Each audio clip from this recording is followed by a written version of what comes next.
pessoal, tudo bem com você? Bem-vindo aí a mais um vídeo.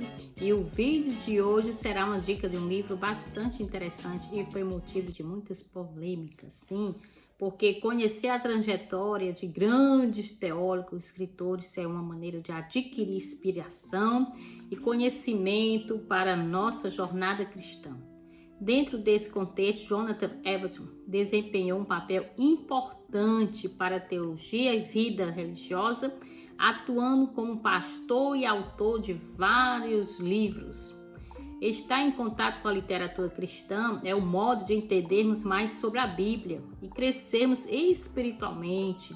Quer saber mais sobre esse autor? De quem eu estou falando? Sim, desse autor aqui, olha, que fez muitas polêmicas, pecadores nas mãos de um Deus irado.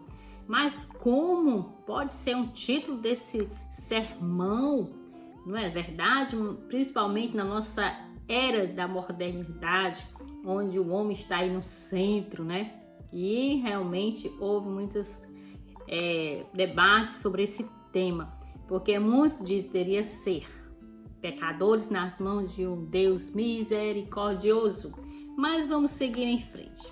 Neste post apresentaremos uma breve biografia sobre ele e alguns livros relevantes de sua história. Então, você conhece o Jonathan Edwards? Se você conhece, me dê aí sua opinião, sua sugestão, se tem algum livro que você gostou, certo? E quem foi Jonathan Edwards? Jonathan Edwards nasceu em 1703 nos Estados Unidos da América, sendo filho de um consagrado ministro congregacional.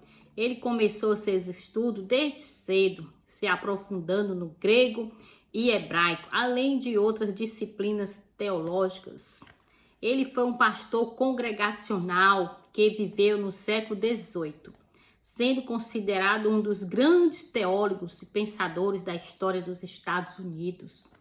Nesse contexto, ele participou e relatou os movimentos de grande reavivamento ocorrido no país.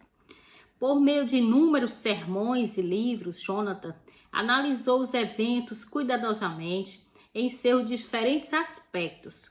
Suas produções também serviram para inspirar milhares de missionários de todo o século XVIII e muitos cristãos dos dias atuais. E eu adoro ler biografia, né? Esses vultos, né, do passado, mais de 300 anos. Com certeza, Jonathan Edwards tem muito a nos ensinar, certo? Sua piedade, o seu amor com Deus, para com Deus, a sua teologia, tudo isso ele possa nos inspirar, tá certo? Tem muitos, eu fico assim triste, porque tem muitas igrejas, né, presbiterianas também, muitas igrejas aí, que não mencionam, não falam sobre esses vultos do passado.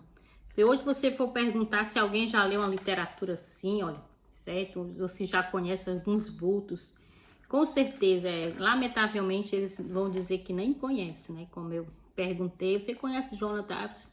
Nunca conheceram. Já estão mais aí, me desculpe a palavra, mais de 100 anos na igreja, nunca conheceram uma literatura, nunca sabem o que é os vultos do passado. E se a gente for falar, eles vão dizer assim, não, mas é importante conhecer o Senhor Jesus Cristo. Com certeza, não é? A Ele toda a honra e toda a glória. Mas nós temos muito a aprender, porque esses homens, eles amaram o Senhor, eles deixaram seus legados, nós temos muito que aprender também com eles, certo?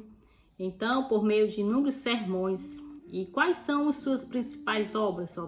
Para ter uma ideia melhor sobre o autor, trouxemos uma lista com algumas obras que vão contribuir para a sua espiritualidade, certo? São eles, a surpreendente obra de Deus. Este é um relato feito pelo próprio autor que aborda a maneira como Deus operou nas pessoas, né? De Northrop, é um nome inglês da cidade, né? Da igreja, em outras comunidades próximas, do momento que ficou conhecido como Grande Despertamento.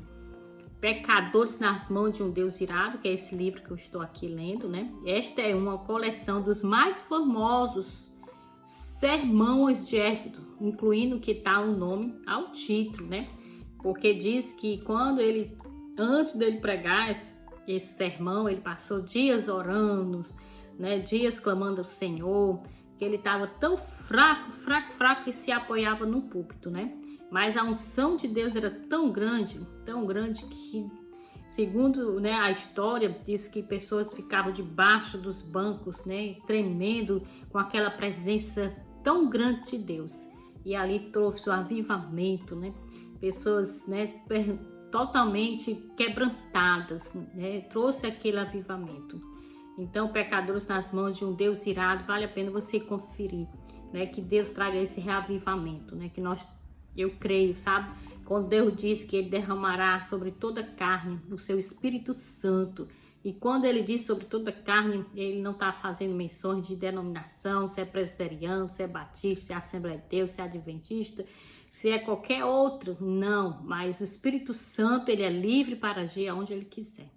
Então, nós oramos para que o Espírito Santo, Ele faça um despertamento através desses pregadores, através dos líderes, né, que pregam com a unção, que prega realmente quebrantado na dependência de Deus. Então, tem outro livro dele aqui, ó, Tratado sobre as Feições Religiosas, baseado ó, em uma série de sermões sobre 1 Pedro 1,8. O autor argumenta que o cristianismo real não é evidenciado pela quantidade ou intensidade das emoções religiosas, mas existe sempre que um coração é transformado para amar a Deus e buscar o seu prazer em Deus. Todo cristão, especialmente todo ministro, deveria ler esse livro, Tratado sobre as Feições Religiosas. Eu li isso aqui no e-book, certo? E as frases marcantes dele, né? Que Jonathan Edwards também escreveu frases marcantes, inspiradoras. Conheça alguma delas, ó. De todos os tipos de conhecimento que podemos obter, o conhecimento de Deus e o de nós mesmos são os mais importantes. Conhecer a Deus é mais importante do que qualquer outra coisa que podemos obter. Quanto mais alguém se preocupa com o independente da graça de Deus, maior a ocasião que tem de notar esse poder e graça. Outra frase, a oração é uma expressão de fé, tão natural como a respiração é expressão de vida. Outra frase, quanto mais um verdadeiro cristão ama a Deus, mais deseja amá-lo e mais inquieto fica por sua falta de amor por ele. Os escritos de Jonathan Edwards trazem diversos aprendizados para os cristãos, contribuindo em assuntos como a comunhão cristã, espiritualidade, principalmente avivamento. Ao entrar em contato com suas obras, você terá conhecimento e inspiração para a sua jornada espiritual. Portanto, vale a pena dedicar tempo para conhecer mais sobre a sua vida e seus livros, certo? Então, fica aí a dica desse livro, ok? Fica a dica, olha. Nessa página aqui, 109, ele diz assim, ó, um dos sermões dele, né? Do Pecadores nas mãos de um Deus irado. Quem nele crê não é julgado. João 3,18. Para que todo homem não convertido pertence devidamente ao inferno. Esse é o lugar dele. Daí ele é, vós sois da cá de baixo. E ele está preso lá. É o lugar que a justiça, a palavra de Deus e a sentença da sua lei imutável lhe atribui. Eles são agora os objetos dessa mesma raiva e ira de Deus, que são expressos nos tormentos do inferno.